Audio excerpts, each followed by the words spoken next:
ओम आनंदम। उदयपुर और विशेषकर जिस प्रांगण में हम बैठे हैं, मेरा तो यहाँ आना चौथी बार हुआ है। यहाँ कुछ ऐसे कार्यक्रम रहे हैं जो मेडिटेशन से संबंधित किसी संस्था ने मुझे बुलाया था, और आज आप सब यहाँ इस भूमि पर पहुँचे जो झीलों की नगरी है। और जिस प्रांगण को हमने ऐसे ही देखा और दिखाया, जो आप यहाँ एंकरिंग कर रही हैं, इन्होंने कुछ सर्च वर्च करके कि यहाँ ठीक रहेगा, तो आप सब को मुझे लगता जगह पसंद आई होगी। तो इस भूमि को नमन करते हुए और उदयपुर की यात्रा के साथ साथ जो बाह्य यात्रा है, उस यात्रा के साथ साथ आपका जो विषय है सहज ध्यान यात्रा, मैं आप सब का तहे दिल से, हृदय से इस अवसर पर आप सभी का स्वागत है, स्वागत है, स्वागत है। बाह्य यात्रा तो आप करेंगे ही, वो तो आपकी चलेगी, और कुछ मित्र कर भी रहे होंगे। अभी जो ध्यान का संबंध आप सबको पता ही है कि अंतर की यात्रा से जुड़ा है।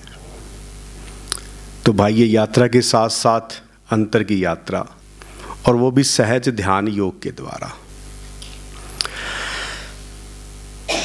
कभी भी जब भी हम किसी यात्रा पर निकलते हैं, किसी भी विषय को जब हम लेके चलते हैं, तो उस विषय के साथ साथ ध्यान तो हम करते ही हैं, लेकिन उस विषय को थोड़ा हल करना होता है, सहज करना होता है, सरल करना होता है। सहज के विषय में या सहज योग के विषय में या सहज ध्यान के विषय में आपने काफ़ी कुछ पढ़ा होगा, सुना होगा। अब जो भी पढ़ा है, जो भी सुना है, थोड़ा सा इशारा में करते हुए, विशेषकर महत्वपूर्ण बात है करने की, और जो करेंगे आप वो मैत्री ध्यान करेंगे। लेकिन मैत्री ध्यान से पहले इस सहज ध्यान योग को थोड़ा हम सरल करें। ज़्यादातर जो पहले से जुड़े हुए साथी मित्र हैं, जिन्होंने एक दिवसीय कार्यक्रम किया हो, या ऐसी यात्रा पे कभी 3 दिवसीय यात्रा पे गए हों, या फिर लेवल 2 किया हो, या लेवल 4 या 5 या 6 जो भी किए हैं, वो तो होंगे। लेकिन कुछ जो बिल्कुल ही पहली बार जो आए हैं, कोई साथी मित्र है जो बिल्कुल ही पहली बार इस कार्यक्रम को कर रहा है, वो हाथ खड़ा करें कृपया। तो अभी सहज को समझने से पहले ध्यान योग के विषय में थोड़ा सा मैं बता दूं, और बहुत जल्दी मैं इशारा करूंगा, और मुझे पता है कि आप बहुत जल्दी से उसको समझ जाएंगे। ध्यान का शाब्दिक अर्थ कोई बताएगा क्या होता है? कुछ चीज़ें मैं पूछता जाऊंगा, आप बताते जाएंगे, और आप सबको पता भी है ध्यान का शाब्दिक अर्थ, यानी कि ध्यान का अर्थ क्या?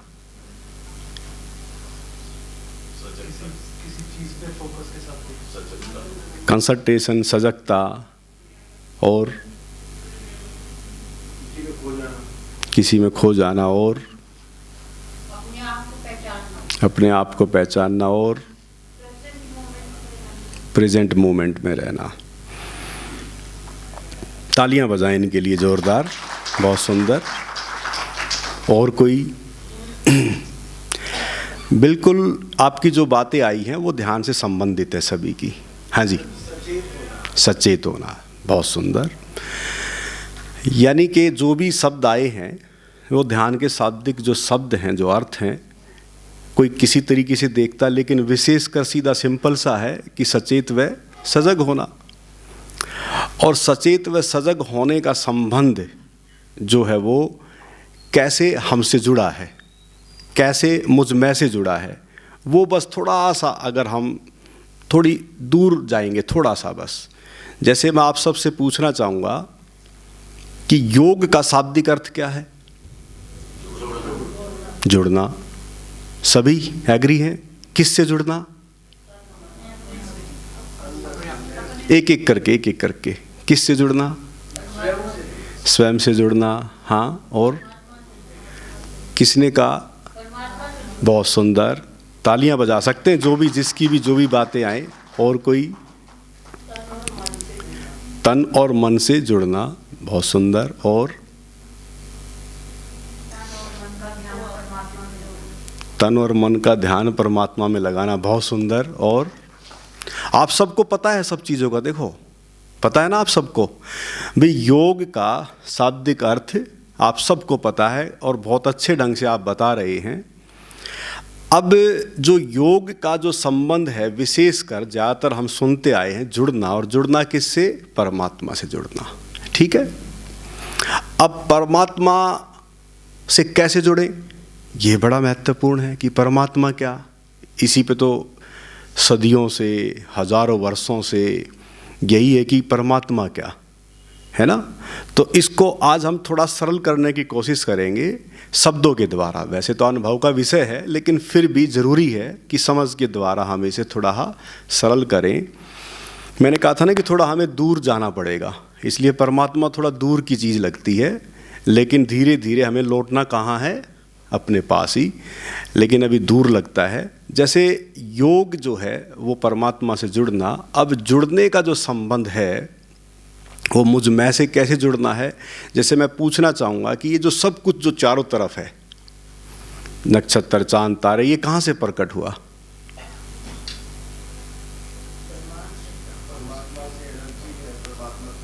कहाँ से प्रकट हुआ? जैसे ब्रह्मांड में कोई विस्फोट हुआ उससे, और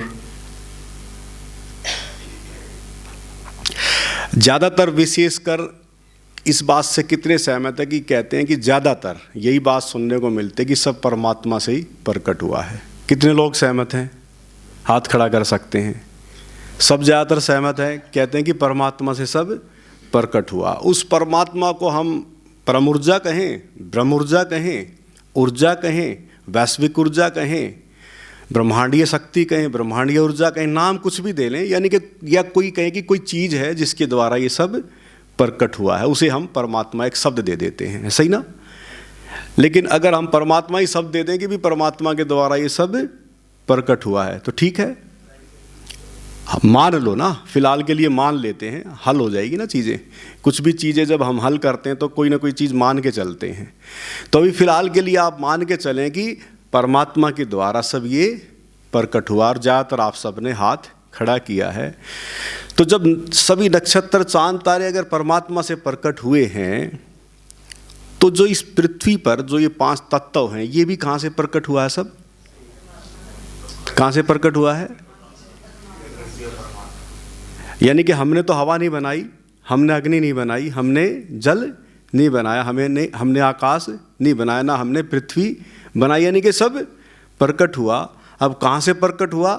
वो आप कह रहे हैं कि परमात्मा परम ऊर्जा से कहीं ना कहीं से कुछ प्रकट हुआ। अब ये जो 5 तत्व हैं, ये बैलेंस हुए जब पृथ्वी पर, तो कहते हैं कि जीवन आरंभ हुआ। ये सबको पता ही होगा। अगर जल अधिक हो तो जीवन संभव नहीं था, पूरे में जल ही जल हो तो भी दिक्कत थी। धीरे धीरे सब चीज़ें क्या हुई हैं? अग्नि तत्व अधिक था तो दिक्कत थी, कम था तो दिक्कत थी, यानी कि सब बैलेंस हुआ 5 तत्वों का, तो कहते हैं कि जीवन आरंभ होता है, जैसे आपने डॉक्यूमेंट्री में देखा। तो जब 5 तत्वों का संबंध हमसे जुड़ा है कहीं, सभी हम क्या कहते हैं कि पंचभूत का ये शरीर है, यानी कि हम सभी 5 तत्वों से जुड़े हैं और ये शरीर उसी का हिस्सा है। तो इसका मतलब परमात्मा, 5 तत्व जुड़े हैं परमात्मा से, और उसी से हमारा क्या जुड़ा है? शरीर जुड़ा है। तो ये जो शरीर है, ये क्या हुआ? कहाँ से आया? किसकी देन है? इसका मतलब शरीर भी किसकी देन है? परमात्मा की देन है। और शरीर जब प्रकट हुआ है 5 तत्वों से, और 5 तत्वों का बैलेंस है और वो भी उसी का है, तो अगर हम शरीर के प्रति सचेत अगर हो जाएं तो क्या हो गए हम? किसके प्रति सचेत हो गए? वैसे तो शरीर के प्रति होंगे ना। किसके प्रति सचेत होंगे? किसके प्रति? जो हमारा शरीर दिखने वाला है। लेकिन ये शरीर किसके द्वारा है? कहां से प्रकट हुआ है? ठीक है, अब अगर हम इस शरीर से जुड़े, अगर एक तो सचेत हो गए तो ये क्या हो गया? ध्यान। और इस शरीर से जुड़े तो क्या हो गया? अगर शरीर से जुड़ जाएंगे तो क्या हो जाएगा? भाई जुड़ना किससे? आपको आपने क्या कहा था, किससे जुड़ना है? तो जो शरीर का जो पहला जो हमारी जो दिखने वाला जो हिस्सा है ये सब उसी का है। और अगर हम इस शरीर से जुड़ गए तो क्या हो गए? योगी हो गए। ध्यान से समझो, आपने तो कहा था कि परमात्मा से जुड़ना योग है। आपने ही तो कहा था, मैंने कुछ नहीं कहा। क्या कहा था आप सबने? कि परमात्मा से जुड़ना योग है। मैंने कहा था कि परमात्मा क्या? तो मैंने कहा कि ये सब, आपने ही तो कहा कि परमात्मा की सब देन है, तो सब परमात्मा के द्वारा प्रकट हुआ है। तो परमात्मा अब कौन है? क्या है परमात्मा? कहाँ लौट के आए हम? अब हम अपने शरीर तक पहुंचे, यानी कि अब मैं अपने तक पहुंच गया हूं। यानी कि जो मेरा ये शरीर है, जो मेरी काया है, ये किससे जुड़ी है? और अगर हम शरीर से जुड़ गए तो किससे जुड़ गए? परमात्मा से जुड़ गए। अब देखो, थोड़ा समझने की बात है कि अगर हम शरीर से जुड़ गए तो हम योगी हो गए, और शरीर के प्रति सचेत हो गए तो हम ध्यानी हो गए। ठीक है, ध्यान योग समझ में आ गया? आ गई बात कि अगर हम शरीर के प्रति सचेत होते हैं तो ध्यान, और अगर उससे जुड़ते हैं तो योग। और शरीर के प्रति जब आप सचेत होकर कोई भी कार्य करेंगे, शरीर से काम करते हैं कि नहीं करते हैं? शरीर बेचारा काम में ही तो लगा रहता है ना। और अगर इस शरीर के प्रति सचेत होकर कोई कार्य करें तो वो क्या बन जाएगा? कर्म ध्यान योग बन जाएगा। सिंपल सा है। और कार्य आप सब करते ही करते हैं। इसका मतलब प्रत्येक कार्य आपका परमात्मा का कार्य है अगर देखा जाए तो। लेकिन कई बार मन भूल चूक कर बैठता है। हम काम कर रहे होते हैं कुछ और मन हमारा होता है कहीं और। इसलिए कई बार जब हम कोई कार्य करते हैं तो हम कुछ चीज़ें भूल चूक हमसे हो जाती है। और फिर हम कोसते किसको हैं कि अरे मैंने पर्स रखा था मैं भूल गया, मैंने चाबी रखी थी मैं भूल गया, मैंने फाइल रखी थी मैं भूल गया। बहुत सारी चीज़ें ऐसी हैं जो हाथ ही वह कार्य कर रहा होता है, चाबी रखने का भी, पर्स रखने का भी, और जो भी कार्य आप करते हैं फाइल रखने का भी। और कई बार गृहिणी जब चाय बनाती है तो चीनी डालना भी है ना, कई बार डबल भी डल जाती है। बोला कि डाली थी कि नहीं डाली थी, चलो डाल ही देते हैं, तो डबल भी डल जाती है ना। तो अब इसको थोड़ा समझेंगे कि इसका मतलब हम जब जिस कार्य को कर रहे होते हैं उस समय जब नहीं होते हम वहाँ, तो हमारे से भूल चूक हो जाती है। इसलिए शरीर से जुड़कर और शरीर के प्रति सचेत होकर कोई भी कार्य करेंगे तो कर्म ध्यान योग बन जाएगा। इसलिए 7 योग हैं। अभी बस केवल इतना ही समझ लें कि पहली जो काया है आपकी, ये भी किससे जुड़ी है? परमात्मा से। अब ये शरीर किस कारण जीवित है? किस कारण जीवित है? श्वास। आत्मा तो बाद की चीज़ हो गई ना, उसको भी देखेंगे ना। अभी तो पहले शरीर को देख लें, है ना। फिर शरीर जो है किस कारण जीवित है? श्वास। अब जैसे मान लो श्वास अभी आ रही है और अभी जा रही है, इसके प्रति सचेत अगर हो गए तो ध्यान, और श्वास से जुड़ गए तो योग। इसे क्या कहते हैं? हठ ध्यान योग। देखो, हठ ये नहीं कि कोई कांटों पर लेटा है, वो तो अब पड़ गया नाम, लेकिन हठ का संबंध किससे जुड़ा था? कभी श्वास से ही जुड़ा था। ठीक है, सहज पे हम आएंगे बाद में, लेकिन पहले मैं थोड़ा आपको यही इशारा कर दूं कि हम परमात्मा से कहाँ से जुड़े हैं। श्वास क्या हमने बनाई है? हमारे हाथ की तो चीज़ नहीं है। तो ऐसे ही श्वास जो है उसके प्रति अगर हम सचेत होंगे तो हम क्या हो गए? ध्यानी। और उससे जुड़ेंगे तो हम क्या हो गए? योगी। इसलिए जैसे ही श्वास अभी आ रही है और अभी जा रही है, इसके प्रति आप सचेत होते हैं तो बस समझ लो कि आप ध्यान योग में प्रवेश कर रहे हैं। अब तीसरी महत्वपूर्ण बात यहां आपको कौन लेके आया, शरीर या मन? मन के कारण आए ना। शरीर तो बेचारा मशीन है, शरीर को क्या मतलब है? शरीर तो चलता फिरता रहता, चलाता कौन है उसे? हमारा मन। तो मन जो है वो हमें भगाता रहता है, दौड़ाता रहता है। और जो ये मन जो यहाँ तक आपको लेके आया है, इसका मतलब मन भी तो बहुत महत्वपूर्ण है। जैसे शरीर महत्वपूर्ण है, जैसे श्वास महत्वपूर्ण है, ऐसे मन भी महत्वपूर्ण है। क्या मन हमने बनाया? कमाल है, मन भी हमने नहीं बनाया। मन भी है, हम क्या करें, है तो है। तो इसलिए जो मन अगर आपको यहाँ तक लेके आया है, तो इसका मतलब अब मन के प्रति भी क्या होंगे, सचेत होंगे। और मन के प्रति सचेत होते हुए मन के केवल आप दृष्टा बनेंगे। क्या बनेंगे? केवल देखने वाले। अगर आप केवल मन के प्रति सचेत होते हैं या उस मन को उसी समय देख रहे होते हैं, तो वो भी कौन सी दशा आ जाएगी? प्रेजेंट।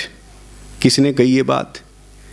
जोरदार ताली बजाएं। देखो, प्रेजेंट का मतलब क्या होता है? भगवान श्री कृष्ण कहते हैं कि ना अतीत की चिंता करो, ना भविष्य की कामना करो, वर्तमान में रहो। तो कैसे रहें वर्तमान में?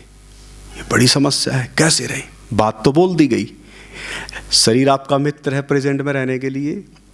अभी आप बैठे हैं, जैसे बैठे हैं उसके प्रति सचेत हो जाएं और उससे जुड़ जाएं। अभी जैसे ही बैठे हैं, पैर जैसे मुड़ा है, जैसे हाथ पकड़े हुए हैं, जैसे कितना प्रेशर है, तो समझो क्या हो गया, ये प्रेजेंट की दशा आ गई। अभी शरीर में श्वास चल रही है, अभी आ रही है और अभी जा रही है, इसके प्रति सचेत हो गए, इससे जुड़ गए, तो कौन सी दशा आ गई? प्रेजेंट। और विचार अतीत के हों या भविष्य के, इसको थोड़ा समझना, ये बहुत महत्वपूर्ण चीज है। अतीत किसका था? अतीत किसका? किसके विचार? आपके ही ना, आपकी तो फिल्म है। और भविष्य किसका? जो आगे आने वाला, वो भी आपका। अब भविष्य के ख्याल हैं या अतीत की कोई चिंता है या अतीत का कोई दृश्य है, किसका है वो? अब जो आपका है, अगर आप उसको देख रहे हैं, एक होता उसके साथ बहना, उससे संबंध स्थापित कर लेना, तो दिक्कत है। लेकिन एक केवल देखना है, उसे क्या करना? जैसे सांस को हमने देखा या उसके प्रति सचेत हुए, बस देखना है।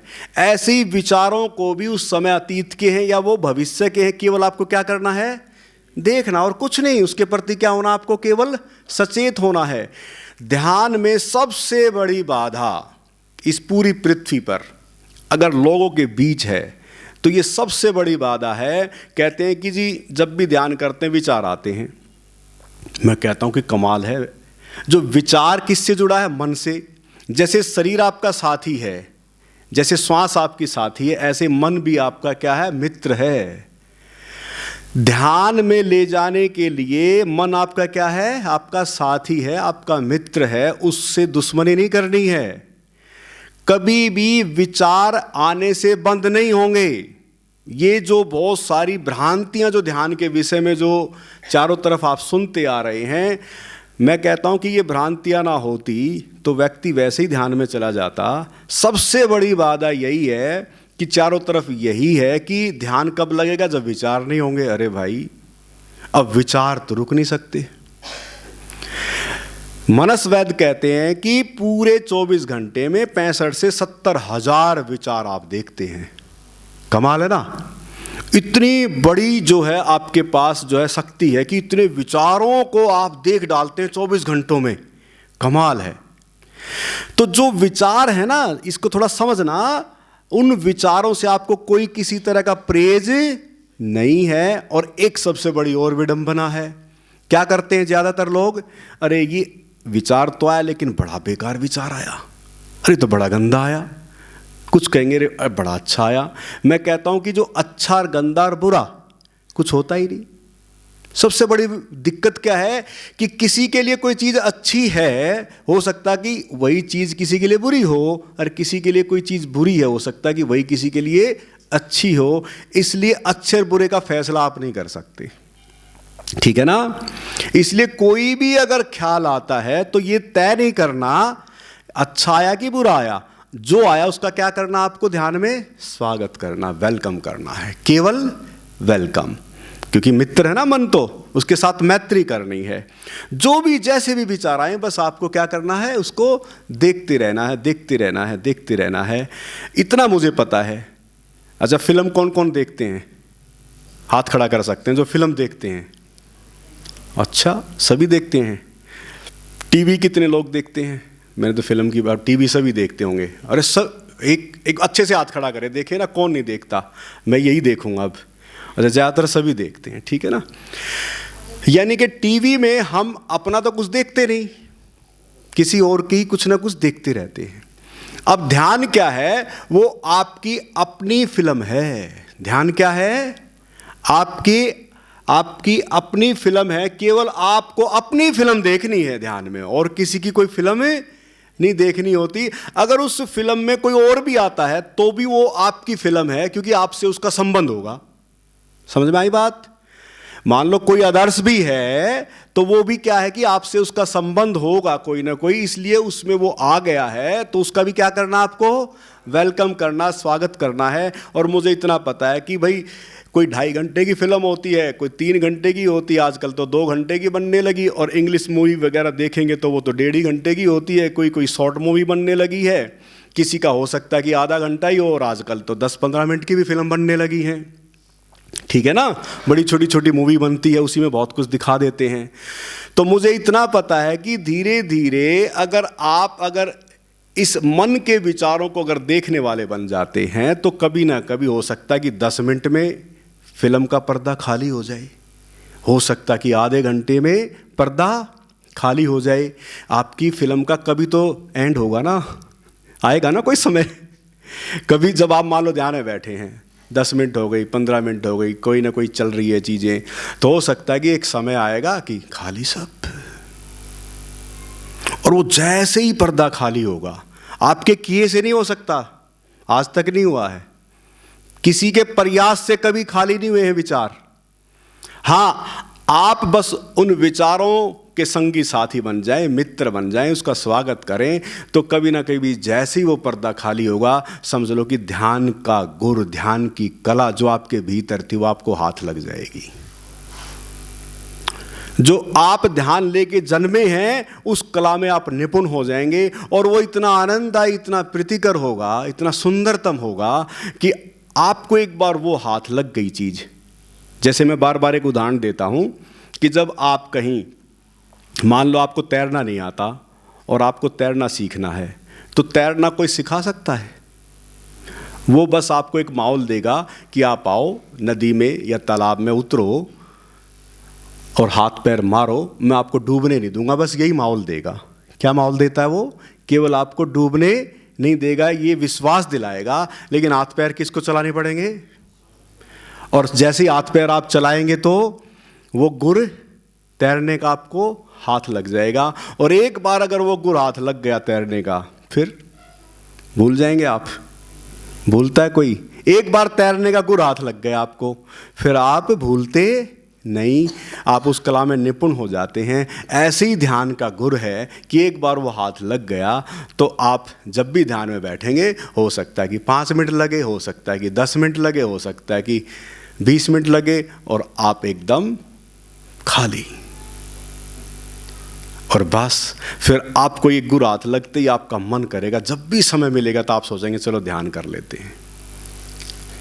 ये इतना आनंददायी है कि हम सोचते हैं कि आनंद कहाँ मिलेगा, सुख कहाँ मिलेगा, वो प्रीतिकर, वो सुंदरतम जीवन कैसे हम देख सकें। आपके भीतर है सब चीज़ें। इसलिए मैंने कहा था कि ये अंतस की यात्रा है, इस अंतस की यात्रा में हमें लौटना है। ये बात हुई किसकी? ध्यान और योग की, ठीक है। किसकी बात हुई है? ध्यान और योग की। अब बात करेंगे सहज की। अब ताली बजा लें, ठीक है। ध्यान योग भी सहज हो गया है ना, ध्यान योग तो सहज हो गया, लेकिन अब ये सहज आ गया। बस बड़ी सी जल्दी सी मैं बता दूं कि सहज कहाँ से उत्पन्न हुआ, कहाँ से प्रकट हुआ। ऐसे समझ लो कि बुद्ध के 3 मार्ग थे, एक महायान, एक हीनयान, एक वज्रयान, ठीक है। हीनयान जो है वो दमन का मार्ग था, यानी कि इच्छाओं का त्याग का मार्ग था। महायान जो है इच्छाओं को पूर्ण करने का मार्ग था, आनंद का मार्ग था। और वज्रयान जो है वो आनंद का मार्ग था, और महायान जो है वो ऐसी एक प्रेम की दशा का मार्ग था। लेकिन धीरे धीरे हीनयान और वज्रयान और महायान, इनमें से हीनयान और महायान धीरे धीरे एक तरफ हो गए, वज्रयान बचा, और वज्रयान भी धीरे धीरे खत्म हो गया। इसी वज्रयान से निकलता है सहज का मार्ग, और वो सहज के मार्ग के जो प्रस्तोता थे वो सरप्पा, जो श्रेय बोलते हैं, सरप्पा बोलते हैं। और उस सरप्पा से ही सहज का उद्गम होता है, और उसी सहज से संबंधित जो है दो मार्ग निकलते हैं, एक सिद्धों का मार्ग और एक नाथ जो संप्रदाय है। अब जो सिद्धों का संबंध है वो सहज से जुड़ गया, और नाथ संप्रदाय कुछ और हो गया। इसलिए जो सिद्ध थे, जिनको 84 सिद्ध कहते हैं, वो सहज योग के प्रस्तोता हैं। इसलिए सहज की यात्रा तो बड़ी दूर की है। अब मैं आध्यात्मिक बात को लेके चल रहा हूँ कि अध्यात्म से सहज का संबंध कैसे जुड़ा है। लेकिन वो सहज मार्ग जो है उसके मूल में क्या है, उस समय मूल में क्या था, और आज अगर हम बात कर रहे हैं तो अध्यात्म की वो मूल देशना सहज की कौन सी है। इसलिए थोड़ी एक बार ताली बजा लें। हमने परमात्मा की बात की, परमात्मा के जुड़ने के 5 आयाम हैं। 5 इंद्रियां जो है परमात्मा से जोड़ती है। इसलिए एक इंद्री जो अंतःकरण है, जिसे नाद कहें, अनाहत ध्वनि कहें, जिसे ओंकार कहें, जिसे नामदान कहें, शब्द कहें, जिसको हम श्रुति कहें, जिसको हम सुमरन कहें, दुनिया भर के नाम हैं, उसी से जुड़कर आप सहज हो सकते हैं आध्यात्मिक मार्ग में। किससे जुड़कर सहज हो सकते हैं? उसी ओंकार से जुड़कर। और वही ओंकार आपका फिर परम अनुभूति बनती है, वही परम ज्ञान बनता है। इसलिए सहज से कौन सा मार्ग जुड़ा है? ओंकार का मार्ग जुड़ा है। अब ओंकार में जीवन यात्रा किन लोगों ने की है वो हाथ खड़ा कर ले। ओंकार में जीवन जो लेवल 2 है किस किस ने किया है वो हाथ खड़ा कर सकते हैं। अब ये जानते हैं कि उससे सहज परमात्मा से जुड़ना और परमात्मा से मिलन तो कोई मार्ग ही नहीं है। इसलिए सहज का संबंध किससे जुड़ गया? आध्यात्मिक यात्रा में ओंकार। और ओंकार का संबंध किसी धर्म से नहीं जुड़ा है, ध्यान देना। हमें लगता है कि हिंदू धर्म से जुड़ा है, जैन धर्म से जुड़ा, बौद्ध धर्म से जुड़ा है। इन सब में उसके गीत हैं, लेकिन वो ओंकार क्या है? केवल अनुभूति का संबंध है। इसलिए सभी धर्मों में उसका जिक्र है, इस्लाम में भी उसका जिक्र है, ईसाइयों में भी उसका जिक्र है, जितने भी मार्ग हैं, सिख जो है धर्म, उसमें भी ओंकार का जिक्र है। किन्हीं भी संतों को उठा लेना, उसमें ओंकार का जिक्र मिलेगा। क्यों? वो किसी धर्म से विशेषकर उसका संबंध नहीं है, क्योंकि वो जो है एक अनुभूति है जिसको लेके आप जन्मते हैं। वो कौन से इंद्रिय का अनुभव है? अंतःकरण और अंतस, जो आपका भीतरी जो नाद है वो प्रफुटित होता है, उससे जुड़कर आप सहज हो सकते हैं। वही सहज यात्रा है। इसलिए अब जो ये बात हुई है कि ये तो आध्यात्मिक जुड़ाव की बात होगी, उसी को हम कहते हैं आए परमात्मा से मिलन करें। इससे सहज कोई यात्रा नहीं है। अब समझ लो कि देखो कहाँ से यात्रा चली है, और आज इस आनंद में जीवन धारा में वही प्रफुटन हो रहा है। जो उस यात्रा पर निकलता है तो उसके जीवन में वो सब सुगंध फैलती है, और वो उस प्रभु से मिलन मनाता है, और उसके बाद आत्मिक रूप से और परमात्मा के जानने वाले आप बनते हैं। और तब जाके आध्यात्मिक जगत में आप सहज होते हैं। किस जगत में सहज होते हैं? अब ताली एक बार और बजाएं। कहां पे जाके सहज होंगे? ना आत्मा का प्रश्न बचेगा, ना परमात्मा से मिलन की कोई प्यास बचेगी। आप परमात्मा से मिलन करेंगे और आत्म अनुभूति होगी, और स्वयं का पता चलेगा कि मैं कौन हूं। ठीक है, ये हो गई आपकी आध्यात्मिक सहज यात्रा। लेकिन ध्यान देना, जब उस यात्रा पर आप निकलते हैं, जब जाके उस तल पर तो आप सहज हो जाएंगे, परमात्मा के तल पे, आत्मा के तल पे। लेकिन जो महत्वपूर्ण सहज होने की यात्रा है वो है हमारा मन। क्या है? क्या है? हमारा मन। इसलिए इसको थोड़ा समझने की कोशिश करना है कि जो ये जो मन है इससे कैसे सहज हों। मैंने इसलिए इशारा करता हूं बार बार कि अगर आप उस यात्रा पे आते हैं कभी, जो परम ज्ञान, जो परम अनुभूति का विषय है, जो आपके प्रोग्राम चलते रहते हैं, ओंकार से मिलन की यात्रा चलती रहती है, उसके बाद तो आपको पता ही लग जाएगा कि हाँ, आध्यात्मिक मार्ग, आत्मिक मार्ग, परमात्मा का मार्ग कितना सहज है। लेकिन उसके बावजूद अगर मन भी गड़बड़ में है तो फिर आप सहज थोड़ी ना हुए। हाँ, उससे जुड़कर आपका मन बहुत सहज हो जाएगा, इसको थोड़ा समझना। लेकिन हम चाहते हैं कि वो यात्रा भी जारी रहे और मन के तल की यात्रा भी, और उस मन के तल पर भी आप सहज हो सकें। तब आप सहज ध्यान यात्रा में प्रवेश कर जाते हैं कि मन भी आपका सहज है और आत्मिक और परमात्मा भी आपके लिए सहज है। यानी कि शरीर भी आपके लिए सहज हो गया है, मन भी आपके लिए सहज हो गया है, और आत्मा और परमात्मा भी आपके लिए सहज हो गया है। भी बात होगी, सुनने के लिए तैयार हैं आप? कितने लोग तैयार हैं? बुरा तो नहीं मानोगे? पहले ही बोल रहा हूं, ठीक है। मन के तल पे सहज होने के लिए 5 चीजें आपसे बहुत गहरे से जुड़ी हैं। चोट होगी, बहुत ज्यादा गहरी चोट होगी, और मुझे लगता है कि आप तिल मिला जाए, क्या पता कोई सोचे कि अरे यार कहाँ फंस गए, कहाँ आ गए इस यात्रा पे। सहज तो हमें होना है, सहज की यात्रा पे तो चलना, लेकिन सहज कैसे होना है? अब मैं मन के तल की बात कर रहा हूँ। आध्यात्मिक तल की तो आपकी आगे की यात्रा जब होगी वहाँ तो हो ही जाएंगे वो तो। मुझे बहुत, क्योंकि मैं कहता हूँ, बार बार कहता हूँ कि आप शरीर और मन के तल पर सहज नहीं हो पाते, आत्मिक और परमात्मा के तल पे तो आप बहुत सहज हैं, लेकिन वो परम अनुभूति के बाद ही सहज हैं, अन्यथा अभी द्वंद्व ही है। इसलिए अगर हमें मन के तल पे सहज होना, कितनों को सहज होना, पहले तो हाथ खड़ा कर लें, अच्छे से मजबूत हो जाएं। सभी को होना है। तो आपसे 5 चीजें बहुत गहरे से जुड़ी हैं, नोट कर लेंगे। नोट क्या, अपने दिमाग में ही नोट हो जाएगी। समाज से आपका संबंध है? किस किस का संबंध है समाज से? सभी का है, वेरी गुड। संस्कृति से आप सबका संबंध है? सबका संबंध है। रीत परिपाटी से आप सबका संबंध है? देखो, समाज, ठीक है, संस्कृति और रीत परिपाटी, और फिर धर्म से संबंध है, ठीक है, और फिर संस्कारों से आपका संबंध है। इससे बाहर तो नहीं है ना आप? इससे बाहर नहीं है।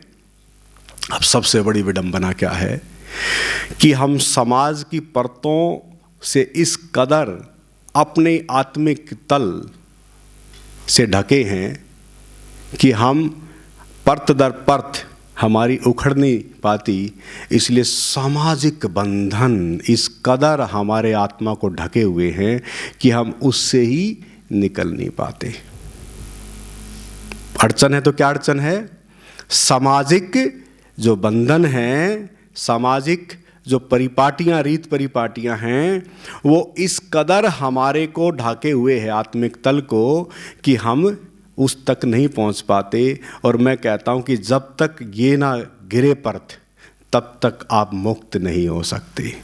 मुझे वास्तविकता रखनी पड़ेगी, सत्य रखना पड़ेगा। आप दिल्ली या आसपास से उठ के आए हैं सहज ध्यान यात्रा के लिए, भाई ये यात्रा तो आपकी चलेगी, मुझे कोई दिक्कत नहीं है, आप खूब घूमें, खूब एंजॉय करो। लेकिन मेरे भीतर जो बात है कि आप उस मन के तल पर सहज हो सकें, और उसमें सबसे बड़ी बाधा क्या है कि समाज का जो चारों तरफ हमारे ऊपर जो बंधन है वो इस कदर है कि हम उससे मुक्त नहीं हो पाते। और वो बंधन इस कदर होता है, उसको अब ऐसे समझ लो कि सामाजिक वैचारिक जो बंधन है, रीत परिपाटियों के बंधन है, और जो संस्कृतियों के बंधन है, वो इस कदर हमें जकड़े हुए हैं कि हम उसी से बाहर नहीं हो पाते। छोटा सा उदाहरण है, आप जा रहे हैं कहीं, छींक आ गई, कमाल है, छींक आ गई, यार रुक जा थोड़ी देर, मैं देखता हूं अपने चारों तरफ, क्या हो गया भाई ऐसा? अरे बेचारी नेचुरल चीज है, शरीर में कोई गड़बड़ हो गई होगी, बेचारा हो सकता है वो शरीर को स्वस्थ करने के लिए हो, बेचारी छींक छींक छींक का क्या कसूर है इसमें। लेकिन हमारे चारों तरफ सामाजिक जो प्रणाली इस कदर चारों तरफ है कि छींक आ गई रुकना पड़ेगा। अब बेचारी कोई बिल्ली रास्ता काट जाए, काली काली बिल्ली या कोई भी बिल्ली, अब बोले यार बिल्ली रास्ता काट गई। अरे बेचारी बिल्ली को क्या मतलब है भाई, आप थोड़ा समझो। मैं छोटे छोटे उदाहरण दे रहा हूं, ज़्यादा जाऊंगा तो आपको गड़बड़ हो जाएगी भाई। इन्हीं कुछ इशारों से आप समझ जाना कि बोले रास्ता काट गई बिल्ली, बोले यार बड़ी दिक्कत है, बड़ी समस्या है। अब वहीं दिक्कत हो जाएगी, वहीं कुछ ना कुछ घूमना शुरू हो जाएगा, क्योंकि चारों तरफ ऐसी बातें सुन रखी है ना, किससे ऐसा हो जाएगा, ये हो जाएगा, वो हो जाएगा, गड़बड़ हो जाएगी, फलाना दिक्कत ये वो, तो समझो क्या हो गई, गड़बड़ हो गई। तो ऐसे ऐसे हमारे चारों तरफ गड़बड़े हैं। और फिर एक चीज़ सबसे बड़ी चीज़ है, बोले रीत परिपाटियां हैं। अब इस तरह की रीत परिपाटियां हैं कि उसको आप निभा ही रहे हैं, निभा ही रहे हैं, निभा ही रहे हैं, आपको पता ही नहीं कि क्यों निभा रहे हैं। कभी सोचने का विचार ही नहीं किया। मेरे माँ जी से ऐसे ही पूछ लिया, बोले कि वो शिवलिंग पे जाके पता नहीं 40 दिन के व्रत कि 20 दिन के व्रत कि पता नहीं 21 दिन के व्रत, पता नहीं कितने कितने व्रत। अब शादी से पहले ही मैंने पूछ लिया, मैंने ऐसे नहीं पूछा, मेरा तरीका अपना अलग है। आज भी आप लोगों से मैं पूछ रहा हूँ तो बड़ा अलग तरीका है मेरा, ठीक है ना। ऐसे माँ जी से मैंने पूछा कि ये सब क्यों, किस लिए। इन्होंने बताई बहुत सारी अच्छी सी सुंदर सुंदर कहानियाँ। मगर बहुत अच्छे, बहुत सुंदर, बहुत अच्छी बात है, मैंने कभी मना नहीं किया, करो जो करना है। लेकिन जब धीरे धीरे जब खुली बातें और फ़ोन पे कुछ इशारे हुए, और जब मैंने इनको बहुत साइंटिफिकली तरीके से, वैज्ञानिक दृष्टिकोण से जब कुछ चीज़ें मैंने इशारे किए, तो धीरे धीरे परते परते जो जमी थी ना परत बहुत सारी, वो धीरे धीरे जैसे जैसे जैसे जैसे उखड़ी, जैसे जैसे उखड़ी, तो शादी से पहले ही मुझे लगता है कि बहुत चीज़ों से धीरे धीरे मुक्त हो गई। और शादी के बाद तो, अब इसको मैं थोड़ा इशारा कर रहा हूँ, बोले कि फिर आ गया करवा चौथ का व्रत, और विशेषकर मेरे लिए। अब मैं बोला कि भाई ये क्या है, बोले कि ये ऐसे ऐसे मामला है। माँ कोई नहीं, करो, मुझे कोई दिक्कत नहीं, इसको थोड़ा समझना, मुझे कोई दिक्कत नहीं, आप करो। धीरे धीरे उसके बारे में जब कुछ चीज़ें बताई गई, समझाया गया, तो शायद साल भर किया होगा मुझे लगता है। माँ जी बता देगी 1 साल तो किया होगा मुझे लगता है ना, या नहीं किया। चलो नहीं, मतलब 1 साल, जैसे शादी के 1 साल ही नहीं किया। अच्छा हाँ, नहीं किया, बात आई कि नहीं किया। अब ये जो बात है कि जैसे मैंने इनको जब ये चीज़ें समझाई, पति घबरा तो नहीं जाएंगे बोले आज तो अच्छे फंसे भाई। तो क्या होता है कि इन्होंने नहीं किया, ठीक है, समझ आ गई होगी बात। अब मुझे नहीं पता क्या समझ आई, लेकिन समझ आ गई, नहीं किया, और मुझे तो कोई फर्क नहीं पड़ा, ठीक है। फिर बोले कि वो नवरात्रे वगैरह हैं, तो मैंने कहा कि मर्जी है, जो करना है करो, मुझे कोई दिक्कत नहीं है। लेकिन फिर धीरे धीरे मैंने कुछ चीज़ें जैसे जैसे आई समझ, तो बस वो भी धीरे धीरे सब छूट गया। अब ऐसा क्या बोध हो गया इनको, ध्यान देना, पहली शिष्या है, ताली बजा लो इसी बात पे। ये पहली वो शिष्या है कि इतनी जल्दी, जो कि इतनी जल्दी होता नहीं कोई, मुझे पता है, और इतनी जल्दी जो है इन तलों से इतनी सहज हो गई, इतनी सहज हो गई। फिर ये बातें हैं 2004 की, 98 में हमारी शादी हुई। धीरे धीरे ये तो हो गई परम पद पे। अब इसको थोड़ा समझना, ये तो परम ज्ञान प्राप्त हो गया इनको तो बोध हो गया। अब 2004 में अब मैंने जिस परम पद, जिस परम ज्ञान को आप लोगों तक लेके आना था, उसके लिए मुझे देखना जरूरी था चारों तरफ जाके ये सब हो क्या रहा है आध्यात्मिक नाम पर। तो मैं जगह जगह गया। अब इधर माँ जी को हो गई तकलीफ कि मुझे तो ऐसा बना दिया कि अब मुझे तो किसी तरह की कोई चिंता नहीं, ना किसी तरह की मुझे कोई ज़रूरत। अब ये किस पागलपन में लग गई, अब इसको थोड़ा समझना। अब मैं जा रहा हूँ निरंकारियों में, अब मैं जा रहा राधा स्वामियों में, अब मैं जा रहा हूँ ब्रह्मा कुमारीज में जा रहा हूँ, फिर ये जो भी जितने भी गुरु हैं, इस तरह के जो भी लोग हैं, फिर मैं ओशो का मैंने देखा, फिर धीरे धीरे मैं जब चारों तरफ मैं देख रहा था ये सब चीज़ें, तो इसको दिक्कत हुई, ये सब कुछ हो क्या रहा है। अब इसको ये नहीं पता कि भाई आगे का दृश्य क्या है। मैंने इसको शादी से पहले ही बता दिया था कि तैयारी कर लेना कि आपको साथ बैठना है, शादी से पहले ही बता दिया। बोले कि ठीक है कोई नहीं, आप कह रहे हैं तो बैठ जाएंगे। इसको यही नहीं पता था कि कैसे बैठना है, ये तो मैं बता देता हूं, लेकिन मुझे तो पता था ना कि क्या क्या कुछ होना है। अब जब मैंने इशारा किया, मैं इसलिए आपको बता रहा हूं कि आपको सहज, आपने कहा था ना कि सहज होना है, सहज होना है कि नहीं होना है, तो सहज के लिए ही ये सारी बातें मैं इसलिए बता रहा हूं, मैं अपने से इसलिए आपको जोड़ रहा हूं कि मैं तो आया ही सहज हूं। थोड़ा समझ लेना, मेरी तो यात्रा ही बहुत सहज की है, क्योंकि मुझे किसी भी तरह की इन चीज़ों से ही मैं मुक्त होके आया हूं इस धरा पर। इसको थोड़ा समझना, इसको ऐसे समझ लो कि कोई जागा ही हुआ आया है तो वो मुक्त ही होके आया है, उनको इन चीज़ों से कोई फर्क नहीं पड़ता।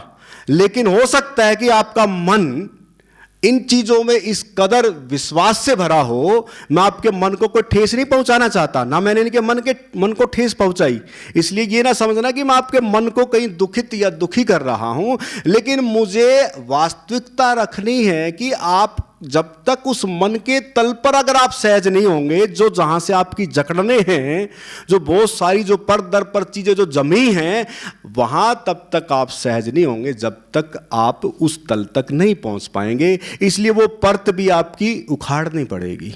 क्या करना पड़ेगा? मन के तल पर अगर सहज होना है तो उन परतों को धीरे धीरे सहजता के साथ आपकी वो सब परतें उखड़नी चाहिए। मैं तो चाहता हूं कि जल्दी से उखड़ जाए, लेकिन ये मेरे बहुत करीब थी तो जल्दी हो गया। आप मुझे कभी कभी मिलते हैं इसलिए समय लगेगा, मुझे पता है, लेकिन मैं कहता हूं कि आज अगर आप चाहें तो आज ही वो उद्घाटन हो सकता है। इसलिए फिर धर्मों के तो इतने बड़े बंधन हैं, फंस गए सभी।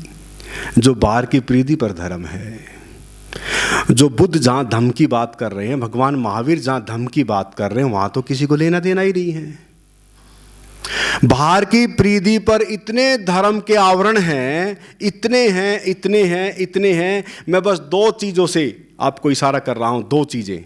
देखो मैंने 5 चीज़ों का जिक्र किया है, ठीक है, उस पे तो आपको सहज होना ही पड़ेगा। अब मैं 2 चीज़ों का इशारा कर रहा हूं, एक ब्राह्मण संस्कृति है, एक श्रमण संस्कृति है। ब्राह्मण संस्कृति अवतारवाद को स्वीकार करती है और श्रमण संस्कृति तीर्थंकर को स्वीकार करती है। इसको थोड़ा समझ लेना। तीर्थंकर कौन? जो बहुत सारी मन के विषयों को विदा कर देते हैं, जिसको कहते हैं कि मन के जीते जीत, यानी कि जो मन को जीत लेता है, जो मन को हर लेता है, जो मन पे विजय प्राप्त कर लेता है, वो त्याग के द्वारा करे, और ज्यादातर त्याग ही होता है। इसको थोड़ा समझ लेना। इसलिए वो श्रमण संस्कृति कहलाती है, और वो भी यात्रा है जो भगवान महावीर और ज्यादातर बुद्ध से जुड़ी है, विशेषकर भगवान महावीर से। इसलिए भगवान महावीर की जो संस्कृति है वो श्रमण संस्कृति है, और जो ब्राह्मण संस्कृति है वो नारद और भगवत्ता और भक्ति से जुड़ी है, जो कहते हैं अवतारवाद को स्वीकार करते हैं। और जो अवतारवाद का मतलब क्या है कि सब परमात्मा का है और सब उसी का है, और वो समर्पण का है, और यहाँ स्वयं की यात्रा है, श्रमण यात्रा है। इसलिए यहाँ चलने वाले भी उपलब्ध हो जाते हैं और वहाँ चलने वाले भी उपलब्ध हो जाते हैं, लेकिन भेद है। यहां श्रमण संस्कृति वाले कहते हैं कि हम ठीक, और वहां वो कहते हैं कि हम ठीक। जैसे पश्चिम कहे कि मैं ठीक और पूर्वी कहे कि मैं ठीक। अब मैं आपको बस इशारा कर रहा हूं कि यहां श्रमण संस्कृति के भी साथी मित्र बैठे हैं, पहले तो उनके लिए जोरदार तालियां। और ब्राह्मण संस्कृति से जुड़े भी साथी मित्र बैठे हैं, उनके लिए भी तालियां। इसको थोड़ा समझना, ये एक बहुत बड़ा समन्वय है इस धारा में कि दोनों संस्कृतियों से संबंधित साथी मित्र यहां मौजूद हैं। और मेरा सौभाग्य है कि ऐसे साथी मित्र इस यात्रा पर चल रहे हैं। यहां किसी को, मुझे नहीं लगता कि कोई भेद है। और वो कौन सी यात्रा पर चल रहे हैं? जो सहज यात्रा है, जो ओंकार की यात्रा है। इसलिए श्रमण संस्कृति वाले भी उस ओंकार में डूब के उपलब्ध हो सकते हैं, और ब्राह्मण संस्कृति वाले भी उस ओंकार से जुड़कर उपलब्ध हो सकते हैं, और वही सहज यात्रा है। और जब उस सहज यात्रा से आप जुड़ेंगे तो मुझे पता कि मन के तल पर जो द्वंद्व है, जो सामाजिक रीत परिपाटी, जो संस्कृति, जो धर्म से जुड़ा हुआ संबंध है, जो संस्कारों से जुड़े हुई बहुत सारी आपके भीतर जो कंडीशनिंग हो पड़ी है, मुझे पता है कि वो भी अपने आप ही धुल जाएगी। इसलिए साथियों मित्रों, सूत्र है वही जहाँ हमें यात्रा करनी है और उसी यात्रा तक हमें पहुँचना है। इसलिए सहज होना है ना, तो समझ के द्वारा तो मैंने इशारा किया है, कोशिश करना कि उस समझ के द्वारा हल्के हों। पहले तो मुझे पता है कि वहाँ समझ के द्वारा तो आप जितने हल्के होंगे मुझे पता है, लेकिन जैसे ही आप उस से जुड़ेंगे सहज से, जो आध्यात्मिक मूल का जो सूत्र है, जो आपके केंद्र में है, उसके बाद आप आत्मिक तल पे भी सहज होंगे, परमात्म तल पे भी सहज होंगे, और मन के तल पर भी सहज होंगे, और शरीर के तल पर भी सहज हो सकेंगे। और ये जो समन्वय है इस छोटे से प्रांगण में आप सबका, ये जो मैत्री है आप सबकी, यहाँ मुझे नहीं लगता कि किसी को किसी तरह का भी कोई दिक्कत या परहेज है या कोई परेशानी है, कुछ है? सब प्रेम से भरे पड़े हैं, सब आनंद से भरे पड़े हैं। तो इसलिए इस आनंद और प्रेम का संबंध ही मैत्री है। क्या है? और कमाल है, इस पूरी पृथ्वी को मैत्री चाहिए, चाहिए। और मैं कहता हूं कि जो ये मैत्री है, ये अगर हो जाए, मान लो पाकिस्तान और भारत के बीच मैत्री हो जाए, यूक्रेन और रूस के बीच मैत्री हो जाए, लेकिन कमाल है मैत्री कहाँ है वो मैत्री? मैत्री का संबंध बस इतना है कि जहाँ अहंकार गिर जाए, क्या है? वही मैत्री है। कहाँ है मैत्री?